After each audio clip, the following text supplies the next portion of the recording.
સુરતમાં digital arrest કકડી આડેત પાસેથી લાખો રૂપિયા પડાવી લેનાર તોડકીના એક આરોપીને યુપીના મથુરાથી સુરત સાયબર ક્રાઇમની ટીમે ઝડપી પાડ્યો છે।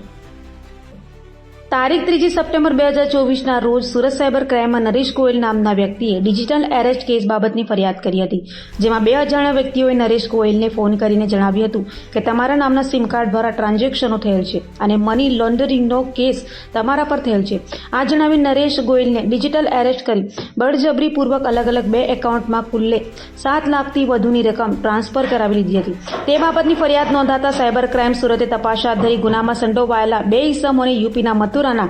ગોવર્ધન તાલુકાના મગોરા ગામેથી ઝડપી પડ્યા હતા, જેમાં સંતોષસિંહ,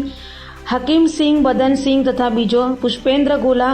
નેમિસ ચૌધરી સહિત 3ને પકડી પાડી તેમની પાસેથી 8 લાખ રૂપિયાની રકમ બેંકમાંથી સીઝ કરીને સુરત લાવી સાયબર ક્રાઇમ સુરતનો ગુનો ઉકેલી કાઢ્યો છે। जी मैडम। पुलिस कमिश्नर सर सूरत शहરની સૂચના અનુસાર cyber crime cell Surat city દ્વારા ખાસ કરીને ડિજિટલ અરેસ્ટના જે કેસીસનો ભોગ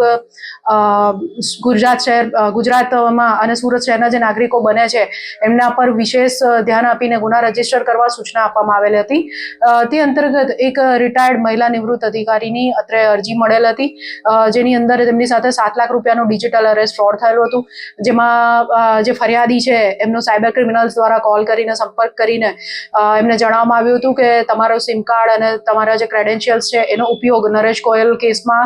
અને મની લોન્ડરિંગ માટે ને ઇલીગલ એક્ટિવિટીઝની અંદર થયેલો છે અને એના માટે અમે તમને ડિજિટલી અરેસ્ટ કરીએ છીએ। તો આ જે મહિલા ફરિયાદી છે એમની પાસેથી ધાકધમકી આપીને અને પોલીસ કેસની કાર્યવાહી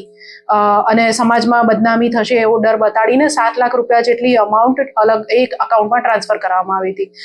સાયબર ક્રાઇમ સેલને આ ફરિયાદ મળતા અત્રે ગુનો રજીસ્ટર કરીને ટેકનિકલ વર્ક ચાલુ કરવામાં આવ્યું હતું, જેમાં જણાઈ આવ્યું કે આ જે 7 લાખ રૂપિયામાંથી એક અકાઉન્ટ મથુરા યુપીનું છે, જેની અંદર 4 લાખ રૂપિયા જેટલી અમાઉન્ટ ગયેલી છે અને ત્યારબાદ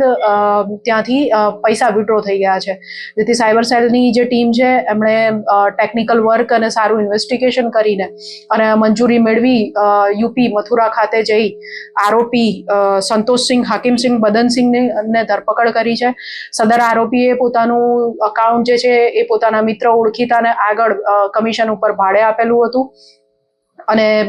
એકાઉન્ટમાં જે સાયબર ક્રાઇમના પૈસા એનામાં આવ્યા એ અન્ય આરોપીઓને સાથે લઈને એટીએમમાં જાતે ઉપાડવા ગયેલા ને ઉપાડીને પૈસા આગળ આપેલા છે। આગળ જે તપાસ દરમિયાન જે નામો ખુલેલા છે એ પુષ્પેન્દ્ર ગોલા રહેવાસી મથુરા યુપી અને નૈમેશ ચૌધરી જે એકાઉન્ટ હોલ્ડર અને આરોપી સંતોષસિંહના ઓળખીતા છે, એમને અંગે એ નાસ્તા ફરતા આરોપીઓ ચાલ અને એમના માટે એમને પકડવા માટે કાર્યવાહી સાયબર ક્રાઇમ સેલ દ્વારા હાલ કરવામાં આવી રહી છે।